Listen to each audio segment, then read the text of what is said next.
एक बार ना एक राजा के दरबार में एक बहुत अच्छा नर्तक आया। उसने कहा कि मैं बहुत अच्छा डांस करता हूँ, मैं बहुत अच्छा नृत्य करता हूँ और आपको मेरा नृत्य ऐसा लगेगा जैसा आपने कभी देखा भी नहीं होगा। तो राजा ने कहा कि ठीक है, अगर तुम इतना अच्छा ही नृत्य करते हो तो हमको दिखाओ। उसने दरबार में सुबह से नृत्य करना शुरू किया। उसके पाँव रुके नहीं और वो शाम तक नृत्य करता रहा और लोगों को पता भी नहीं चला कि कब सुबह से शाम हो गई। जब उसने नृत्य बंद किया तब राजा ने उसकी बहुत प्रशंसा की और कहते हैं कि बोलो तुमको क्या चाहिए। तब उसने कहा कि मैं आपसे कुछ नहीं मांगूंगा, आपको जो देना है अपनी खुशी से दे दीजिए। राजा ने दोबारा पूछा कि तुमको क्या चाहिए बताओ।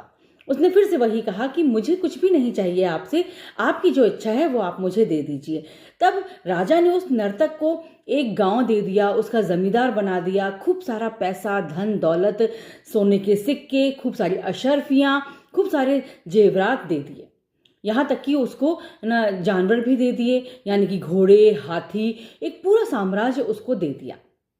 अब वो उसने खुशी खुशी राजा को धन्यवाद कहा और वहां से चला गया। फिर बाहर जाकर नर्तक के मित्र ने पूछा कि तुमसे जब राजा ने खुद से कहा था कि तुम्हें जो चाहिए वो मांग लो, तो तुमने मांगा क्यों नहीं?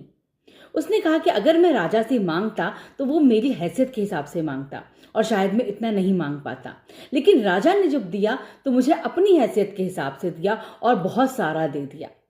यही बात हम भी करते हैं भगवान से। जी हाँ, हम भगवान से क्या करते हैं ना कि हम उनसे मांग करते हैं कि हमें ये दे दो, हमें वो दे दो। लेकिन जब आप भगवान से कुछ नहीं मांगेंगे और भगवान से ये कहेंगे कि आपको जो देना हो तो वो दीजिए, क्योंकि जब आप मांगते हैं तो आप अपनी हैसियत के हिसाब से मांगते हैं, लेकिन जब ऊपर वाला देता है तो वो अपनी हैसियत के हिसाब से देता है, आपकी सोच से बहुत ज़्यादा देता है। इसलिए जब भी आप भगवान के घर यानी कि मंदिर जाएं तब आप उनसे यही कहिए कि मैं आपसे कुछ नहीं मांगूंगा, आपको जो देना है मुझे दे दीजिए। तो आप देखिएगा कि भगवान आपको आपकी सोच से कहीं ज़्यादा देंगे। नमस्कार।